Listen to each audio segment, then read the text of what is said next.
Hello and welcome to Teacher Talk by TalentHut TESOL Academy, where all educators from worldwide would share strategies, experiences, and teaching excellence, and we will inspire each other and grow together. Today, our guest is going to be Oluwatobi from Nigeria. So Oluwatobi, Mr. Oluwatobi is a great educator, senior trainer, and also curriculum designer. So Oluwatobi, now words for you. Please go for that. All right. Thank you very much for having me. I'm really grateful for giving me this opportunity to be a guest on this awesome show. I have more than 8 years teaching experience. I've been teaching for quite a very long time, and I've been able to disseminate positive knowledge to my students, and not just my students, every single person who surrounds me, teaching staffs and non-teaching staffs. I try as much as possible. I ensure I disseminate positive value to everyone I come across. So this has been part of my teaching methodology for a very long time. Great, thank you very much. And it's not very big coincidence to have the title today, Educators as Changemakers, reflecting on teaching leadership and global goals. Today's our podcast title is this. So here is the first question to you. Are you ready, Mr. Oluwatobi?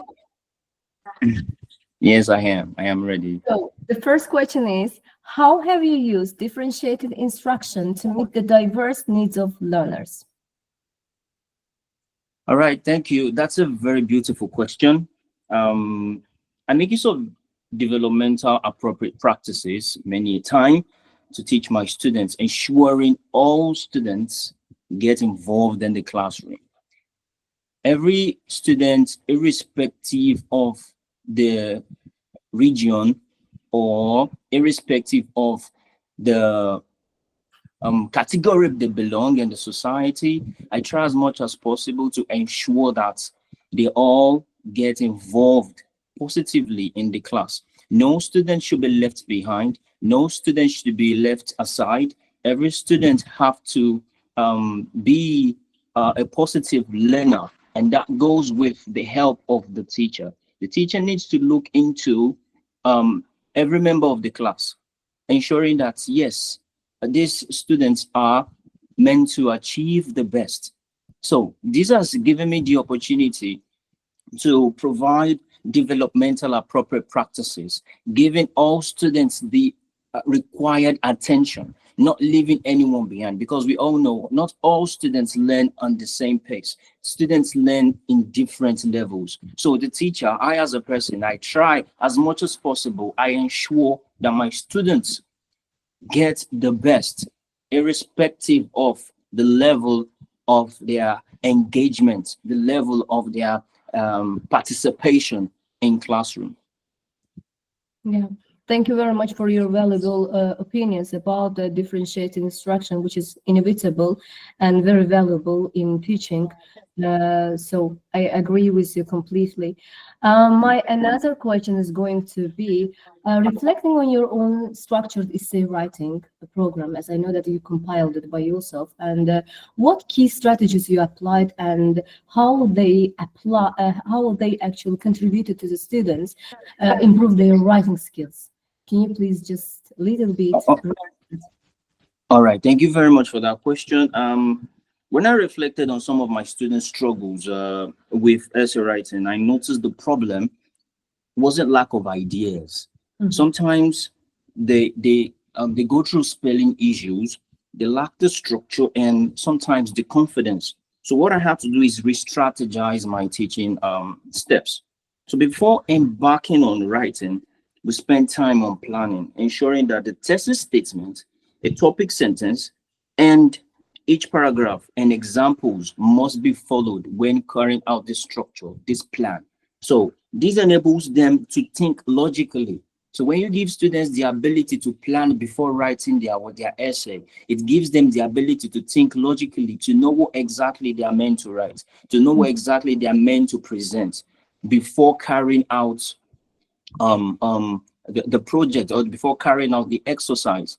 So this is one way I've been able to bring out the best in my students whenever they want to come up with writing an essay. So I also try as much as possible to free them from coming up with a blank page anxiety. So many times you see students, when you tell them to write, they start thinking, what exactly do I want to write? And the reason why that happens is simply because many times they don't plan before writing an essay. So the planning is actually key if teachers want to bring out the best in students whenever they are writing an essay. So this is one skill this is a strategy I've been able to present while I was having this engagement with my students. Okay, great. Great. Yes, I agree with you. And sometimes even we adults also might have author block while compiling actually any essay or any writing. Yes. Okay, my another question. How do you measure the effectiveness of reading comprehension workshops and their results? How to improve this instruction, and what kind of strategies do you apply to? Oh, thank you for that question. When I saw the question, I felt, okay, the goal actually is not isn't just if students learned, but how they learn. I try to look for observable behaviors. Are they really participating in the discussion? Are they annotating the text? Are they learning new words? So these are the things I try to figure out. At the end of the workshop, many times I ask my students to now rate their confidence in a level or a scale of 1 to 5. So how exactly do you feel right now? Your level of confidence, how exactly do you think is going to make you develop appropriately, or develop or move on to the next level? So I had some questions on what was still confusing, because when you bring out this ability of try to get what exactly is in your students, it makes them, and being compassionate as well while doing this, because the relationship also matters. If a teacher doesn't have a positive relationship with the students, trust me, no matter what you tell them, they would never divulge what they have in their hearts. But if you have a positive relationship with them and they love you for what you do, you show empathy, they would try as much as possible to ensure that they give you everything you need. This has been a key strategy for me for a very long time, because I teach with empathy. I try as much as possible to make my student love what I teach. And it's been on a positive level for a very long time.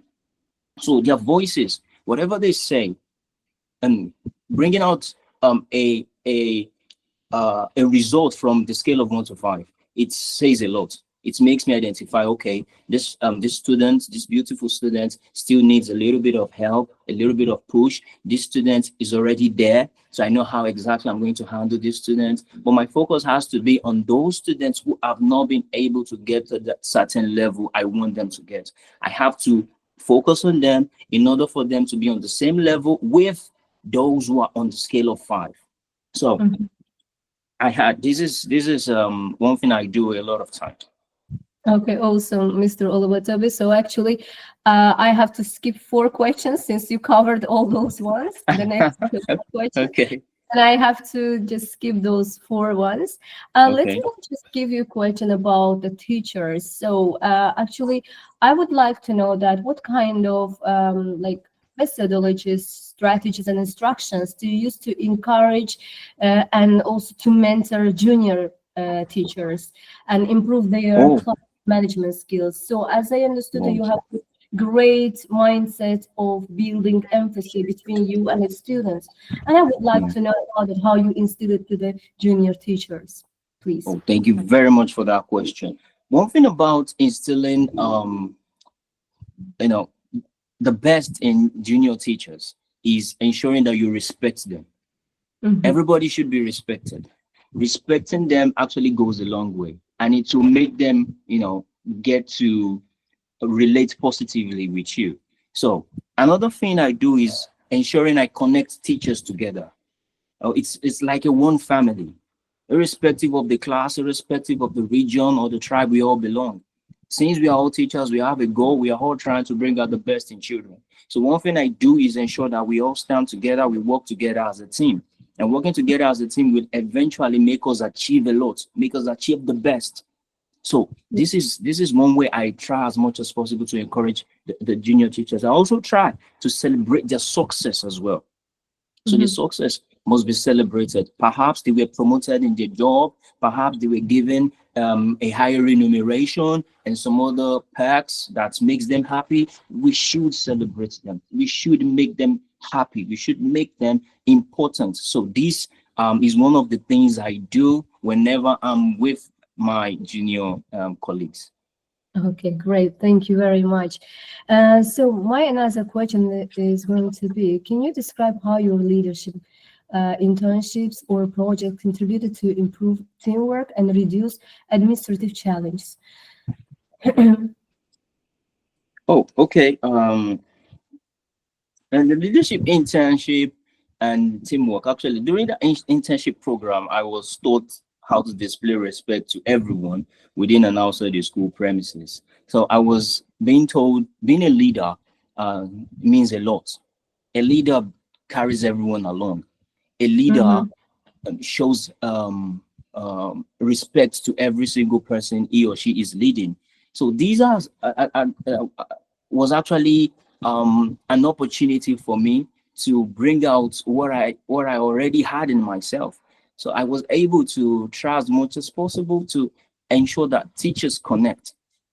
And apart from teachers connecting, at the same time, even students as well, because students see what we do, they watch what the teachers do. Many a time, apart from modeling their parents, they also model teachers.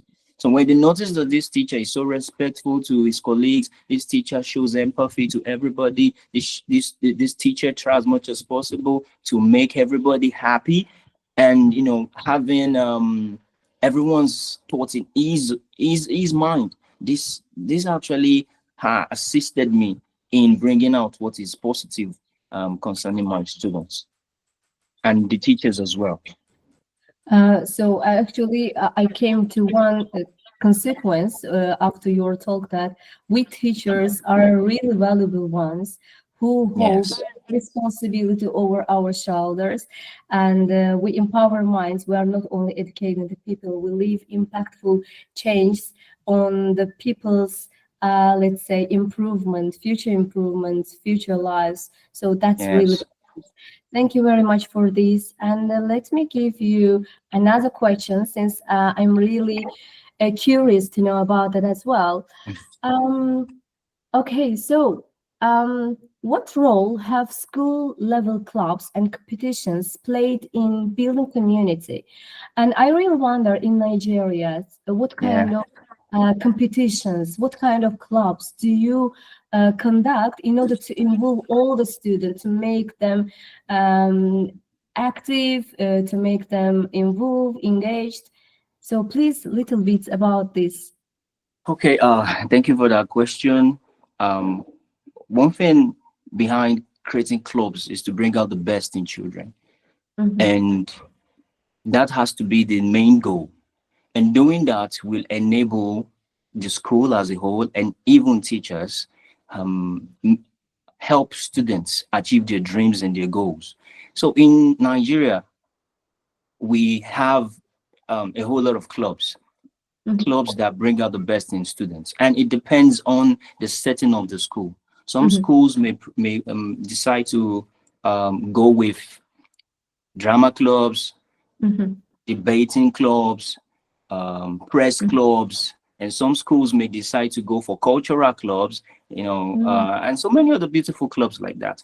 But the goal is actually to ensure that the students become the best. And the essence of this, apart from bringing out the best in them, is to also make them have positive relationship with one another. Is to also try as much as possible to build teamwork among them.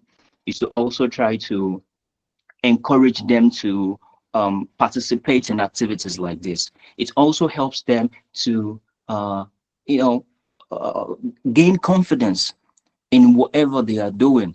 You know, these are some of the things that we've been able to bring out from our students right here in Nigeria, and thankfully, majority of them are doing so fine and doing so well because of these clubs we've decided to um, integrate into the academic.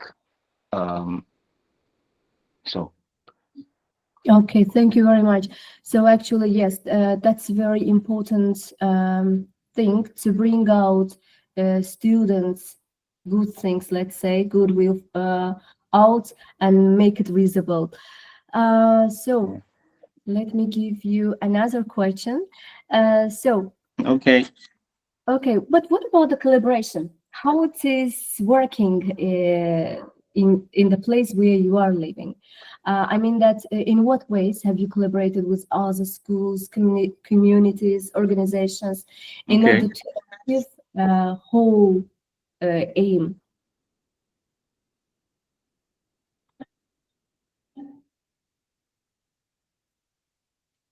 Okay.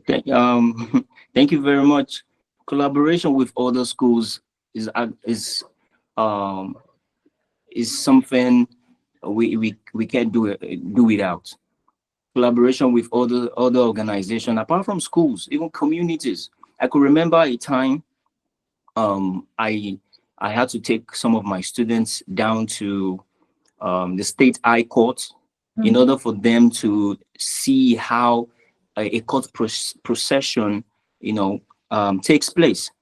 The mhm, activities in a court session, they saw everything. It was their first time seeing stuff like that. So that was a collaboration between the school and the state high court. Okay, mhm, we in the state where I reside. And apart from that, the school I worked with was able to also attend competitions. I took my students to competitions, to places whereby they were able to also meet uh, with other students. They were able to meet with other students and share ideas together. Compete to achieve a positive goal. And this has been something that we can't do without, because we are trying as much as possible to bring out the best in the students. So we need to collaborate with the communities. We need to collaborate with other schools. We need to collaborate with other stakeholders in order for our students to achieve the best. So this has been on a positive note for the development of the students and the school as a whole. Thank you very much. Yes, collaboration is very essential, especially nowadays, to share and Yes. care. Let's say, and I think that it raises awareness in all topics. Yes, when the people exchange their ideas and brainstorm, Yes. that's a very magnificent action. So let me give you another question related to child protection and safeguarding. So, Okay. what steps do you take to ensure that safeguarding and child protection in the classroom? Since we know that the children, students are coming from diverse backgrounds, they might Exactly. have different mindsets. They Exactly. might be severe, aggressive, another one might be quiet one. How do you manage it? How do you cope with that? Okay, thank you very much for that question. A child begins from age 0 to 18. So many times people come try to make mistake of not identifying a teenager as a child.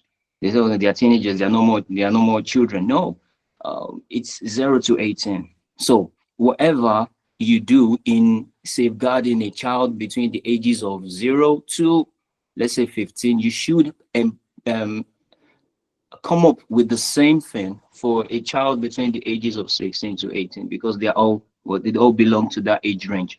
So to safeguard and protect children in the classroom, it's very, very important to create a safe and supportive environment for all of them, irrespective of the class they belong. you have to ensure, as a teacher, you have to ensure you create a safe and supportive environment for them. And this will help in building trust and developing inclusivity and encouraging communication. All right. So teachers are also meant to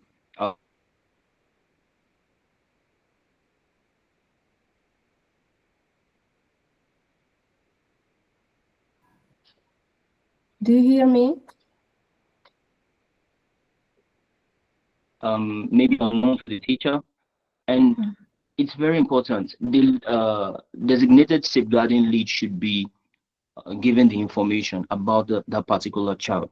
So it's also very important that this teachers should keep a detailed information about every single thing that happens in the class.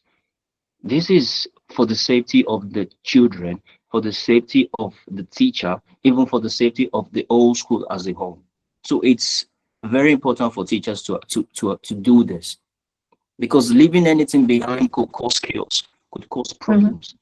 All right. And, our children many times don't may not know how to handle some situations. They may not be able to, because of their age, they may not be able to handle some situations. So with the help of the teacher and the designated safeguarding lead in the school, it's very important that such situations are documented. And working with other professionals as well also helps in providing an holistic safeguarding process for the children in the classroom. So thank you very much. That's really great that you adapt your teaching for inclusive classrooms where the learners actually might be from different cultural or Yes. let's say learning needs. That's really awesome. But what kind of methods do you use in order to integrate mental health support strategies in order to build awareness, self-esteem? So maybe you just show them a video, and after that you just lead any discussion. So how it's going on? Okay, thank you for that question. Integrating mental health support begins with viewing my classroom, through observation and being a trusted adult. So I have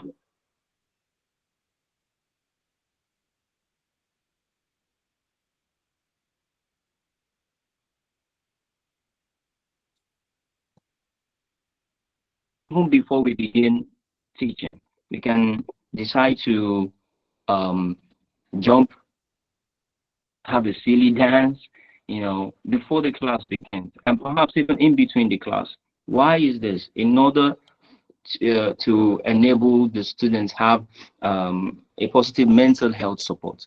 All right. So this will assist them to get engaged in the class. So just in case we're having a student who's already getting bored, because of so much things developed, or let me say they are going through, we need to go through this process in order for us to achieve a positive engagement with these students. So assisting them, it's actually very important, and integrating this in the classroom actually goes a long way. Okay, so and my actually another question also related with the previous one. So how do you handle that challenging classroom behaviors while maintaining a safe learning environment? How do you handle with those, let's say, little bit naughty ones? Oh, okay. Students are from different families. They are all beautiful. All these children, trust me, and they all have different. They have different characters. However, when you notice a particular child, performing in a way that is maybe disruptive, just like you said, okay, it's very important for the teacher to have a one-on-one discussion with the students. All right, making the student identify that, okay, you see, they're not, the teacher shouldn't do this in front of other students. because trying to do that may bring the student's self-esteem, may lower the child's self-esteem. So the teacher should have a one-on-one session with the student and make him or her understand that the activities you're doing may not enable students, the student himself and other members of the class to achieve the goal needed for that particular class. So when saying this, the teacher needs to show empathy. The teacher needs to show love and connection and being concerned about the whole process. So when the teacher eventually does this, hopefully the student will identify that yes, in order for us to have a positive and engaging class, a fun-filled class, I need to ensure that I get involved in everything that is done in the classroom with my fellow students. So this is one of the strategies that the teacher can present whenever he or she comes across a student that is acting in such a way. Yeah, I completely agree with you. We teachers should focus on our relationships between the students and us, and in order to build that trust, and they should believe us, they should trust and rely on our presence. And I completely agree with you. And it will just, I think, demolish all the boundaries might have between student and teacher. Okay, so another one, it's a nature-based learning activities. So as it is very trendy and also once more very important to raise awareness on students about the environment surround them. So we have to, as a teachers, build that knowledge to make them know about the environment, to be more mindful. So what kind of nature-based learning activities do you incorporate in order to promote experiential learning and environmental kindness? Thank you very much for that question. For example, if when I'm teaching literature in English, I can decide to take my students outside. And make them have a feeling of the nature. So we can attribute a dancing tree to an activity of a character, or let me say the idea behind a particular character in a literature book. We can decide to make the green grass, present a particular idea concerning another character. So when taking outside, outdoors, to have a feeling, to have a connection with nature, it develops their curiosity, it develops their cognitive ability. So it's very, very important to enable students have a feel of nature, the environment. And another thing is the teacher must also be aware of the environment he or she is taking the students to. You don't just take them anywhere they won't be able. No, not all because I need to take them outside. The teacher must have made a research concerning where he or she wants to take the student. So this is what I do. I try as much as possible to ensure that I research before going to the class that okay, today I'm taking my student to this particular beautiful place in order for them to learn about some characters inside a particular literature text, or let me say, in order for them to have a feeling or a connection with a character inside a literature text. So this is the strategy I use whenever I want to teach my students in connection with nature. So as I understood, you mean that if you know about the nature, actually, you have to be, yes, in the nature. So, exactly. So, all right. So what about the, let's say, project analysis where students engaged directly with their natural environment to enhance learning outcomes? So actually, you covered a little bit. Can you please enhance it more? That what kind of natural environment they might have to expand their learning results, outcomes. Okay. Okay, project-based learning in natural environment. I think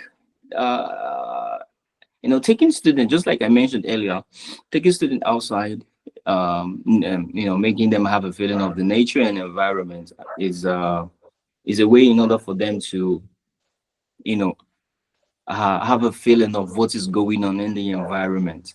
So, and I think I'll go back to that literature. I think the text we read then was, I think, Macbeth. So Macbeth Mhm. was actually a book that made us identify what exactly happened to Macbeth in connection with the nature itself.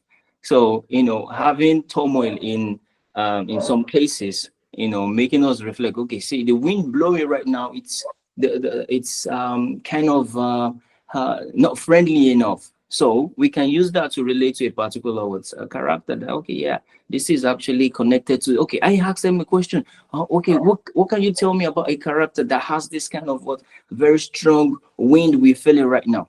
All right. Okay, take a look at this very calm water over here. Can you please identify a particular character that has a very calm mindset, just like this calm water? You get it? So these are some of the things I incorporate, I integrate into my teaching, and it's always been fun. It makes them think. It makes them, and you see the happiness in them. They always want to answer these questions. They always want to rush to give an answer. Why? Because they have a feeling that, okay, yeah, this is how this is. This is about this particular character. This is about this particular person. So it's actually fun doing that, and it's has brought out positivity from the students generally. And I'm pretty sure that it just engraved on their minds for a long Yeah, time. So think about that. exactly. So yeah, because let alone them in let's say impersonal, but after actually what you said, it just I just reflected, like imagined what happened, and it just Yeah. reflect in front of my eye what happened actually during that lesson process.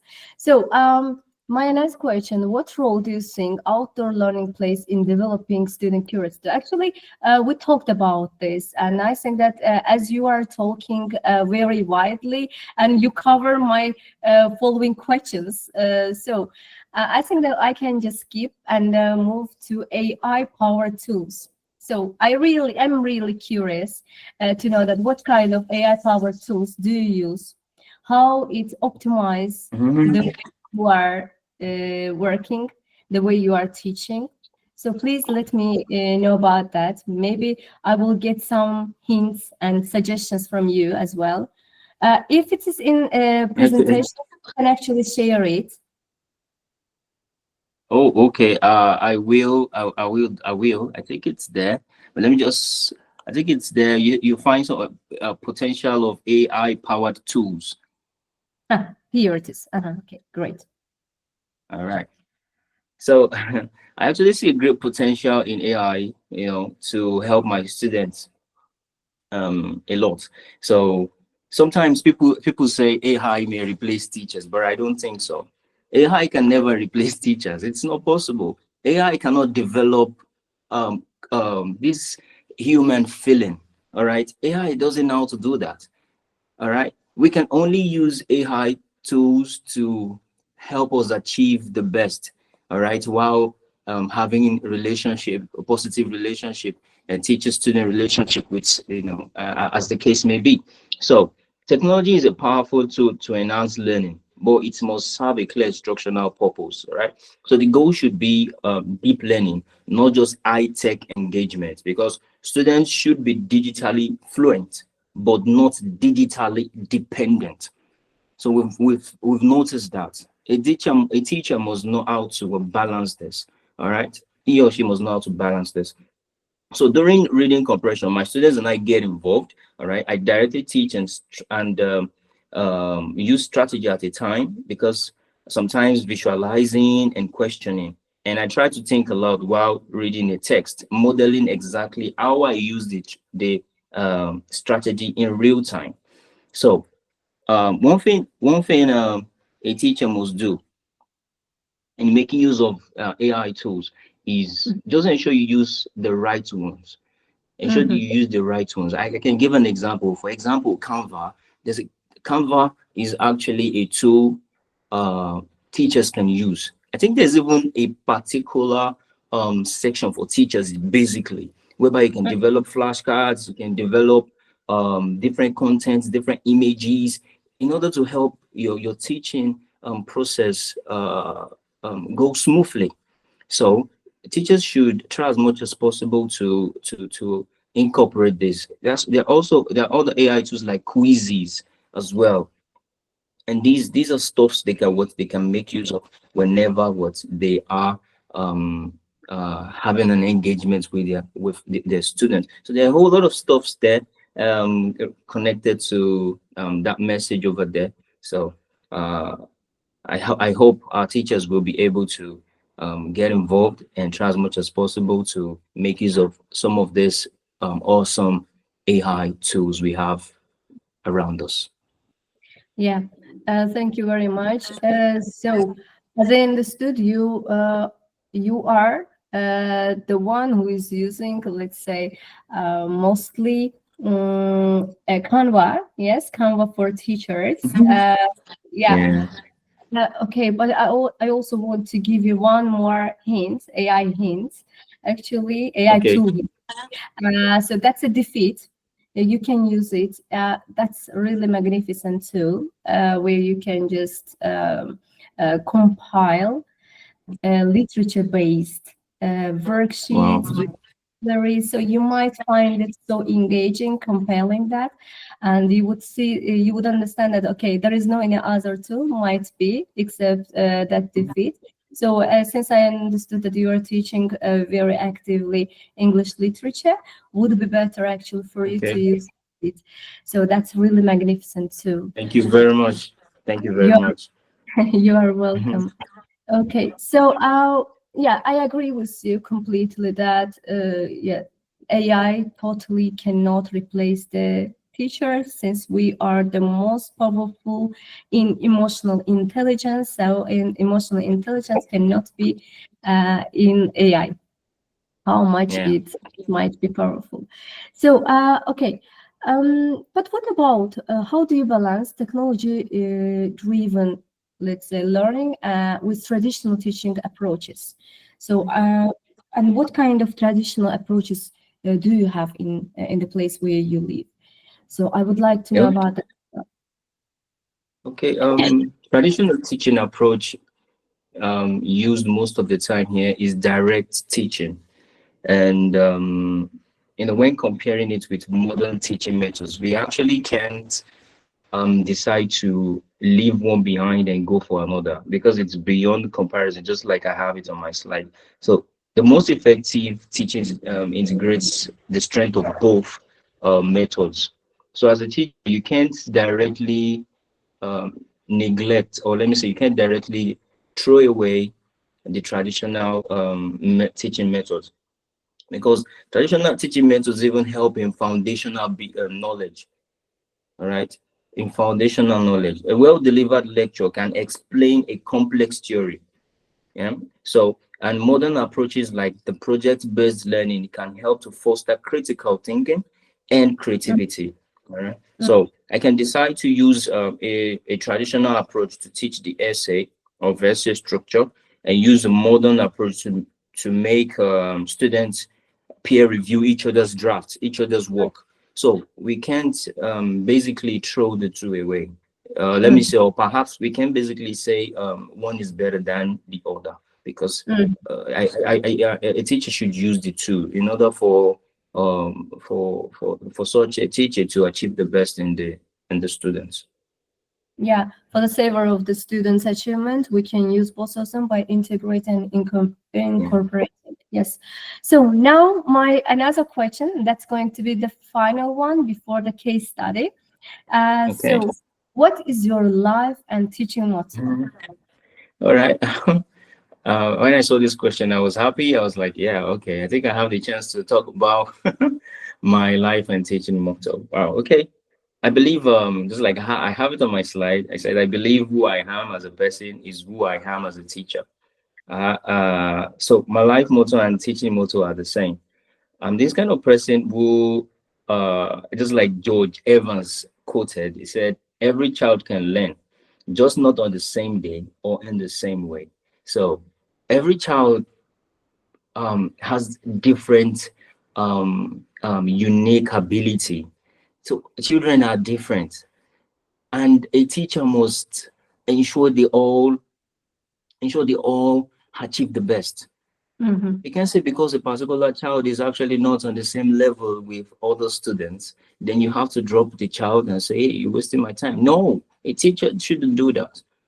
Mhm. A teacher should try as much as possible to carry all the children along, every single one of them. All right, it's Yeah. not about, okay, fine, the academic achievement is there, fine, we know. But what about the connection with these children, especially the ones who yeah, are known to be lagging behind? We need to ensure that we help them to also reach the apex, to reach the zenith. So this drives my approach to differentiated instruction. So it keeps me patient. Mhm. I'm a very patient person, very, very patient person. And I try as much as possible to bring new ideas, looking for new ways to reach every single learner until something clicks, until something positive happens. So this motto is not just about academic success, but about nurturing confident, curious, and capable students who are prepared to make the mark in the world. So this is my life and teaching motto. Okay, can you please one more time mention your remark, your, let's say, motto, just briefly? Okay, Is it? okay. My motto is derived from a quote by George Evans. Every child can learn, just not on the same day or in Ah, the same way. okay, great, super. I love this, super. Okay, so but basically, I have got another one more extra question to you. How do you ensure Okay. that you are, let's say, on the same pace with the new methodologies, new teaching strategies, and how do you develop your own skills? Since the world is rapidly changing, shifting. Mm. All right. Thank you very much. One thing about a teacher should be a lifelong learner. A teacher Mm, must keep learning, must, 24/7, because um, you not learning you will make you, get left behind. And you being left behind is actually not good for the teacher, and it's also not good for the students. You have to think about them, that in order for me to bring out the best in this student, I have to ensure that I'm updated 24/7. I need to know what exactly is what is going on. I need to know the new methodologies to bring out the best in these students. I need to identify the right style of teaching in order to bring out the best in this student. So as a teacher shouldn't just focus on a single method. I make use of a whole lot of methods because that's my teaching style in order to bring out the best in them. All right. I don't focus on a single one. So I try as much as possible to what the playway method, the project-based method, a whole lot of methods in order to what. So when I notice that okay, everybody has gotten after making bringing out a skill, trying to create a data, so it will make me identify, okay, yeah, this student, they are all on the same page. They've all gotten what I want them to what to know. They've been able to achieve the lesson for the day. Then until then, I can move to the next thing to do. If that is not going to happen, I have to ensure that they all get the whole process by me making you mixing different types of teaching methodologies to bring out the best in them. So honestly, I am very thrilled to know that in the world there is, not in my country, also in another part of the world, there is a teacher like you who is thinking most about the students. So that's really awesome. Okay. Okay, now another question. That's a case study. Okay. At Riverside High School, a grade 11 student named Mia frequently Yeah. arrives late to class, avoids group activities, sometimes argues with teachers even. Her academic performance has been declining, and she Mm, seemed anxious and distracted during the lessons, mm, which actually require collaboration. So, a conversation with a school counselor revealed that Mia's family is experiencing significant stress, and her parents recently divorced, and Mia has taken an additional responsibility, which affects her focus, mood, dedication, engagement at school.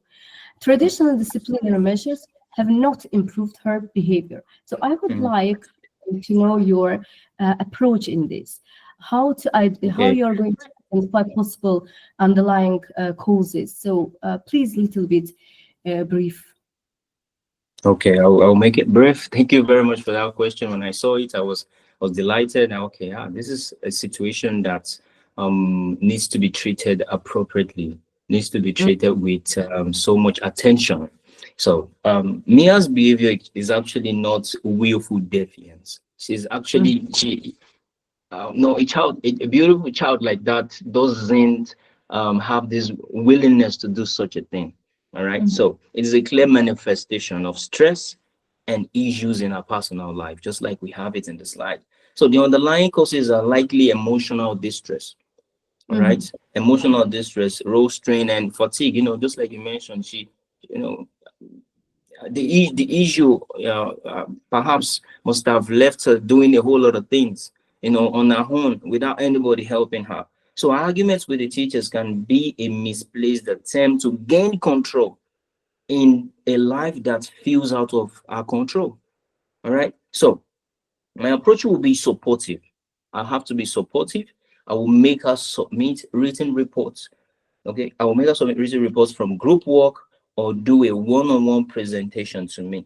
All right, I'll gradually introduce her to peered before moving her into a larger group. So it's a gradual process. Such a student shouldn't be rushed because you won't get the best from her. You need to be patient with her. You need to ensure that you take her from one level to another. All right. So these require a coordinated and team-based approach as well. So I'll try as much as possible to share what I observe with the school lead or counselor. Um, Support for Mia and communication with the family can also be provided by the school counselor if the teacher is not allowed to do so. So the school counselor or the designated safeguarding lead can help in such a situation. So another thing I'll try as much as possible to do is I'll suggest reduced homework load during particular stressful periods. I will keep a private log to note the frequency of a behavior in the class. I will ensure I monitor our scores in the class, have brief weekly check-ins with Mia to get feedback on a situation. So the use of literature and class discussion can also help to explore resilience, change, and managing emotions. Perhaps when you come across a book we can read, text we can read that characters, similar to what Mia is going through, and obviously a solution at the end of the day. If Mia is involved in this kind of discussion, she will be able to grab something. Okay, it seems this looks similar to what I'm going through, and this is actually the solution to this issue by this character in this text. So it means I can achieve something positive can happen at the end of the day. So a teacher needs to be aware of the whole situation, ensuring that this child is not left the way she is. So doing this, praising efforts and perseverance should also be encouraged rather than just intelligence. Many times, some teachers may prefer students who are intelligent, but what about students who persevere? What about students who try as much as possible to do things that needs praise in order to encourage them? So these are things a teacher should do. Empathy, connection, communication, and having a positive mindset towards this child, knowing that don't worry, you may be going through this at this time, but it's all gonna end someday. You won't be like this forever. So I think a teacher should be should try as much as possible to implement these things I mentioned if they come across a child like Mia. Thank you very much, Mr. Oluwatobi, so for your dedication, commitment, and collaboration with us. So it was really valuable to know you and to get your, let's say, to get awareness about your experience and teaching. So teaching methods. So as we wrap up today's episode, let's remember that we are not only teachers, we are mentors, leaders, and lifelong learners who shape the future every day. Thank you for joining me on this journey of sharing ideas and inspiration. Stay curious, stay patient. Let's meet with you in another episode. Bye-bye. Thank you. Thank you very much, Sabina. I really appreciate this period as well. Thank you very much, MD Shakawat, as well. Thank you for giving me this opportunity. I'm really grateful, and have a wonderful day as well in Azerbaijan. Thank you very much. Thank you very much. Have a wonderful weekend. Bye-bye.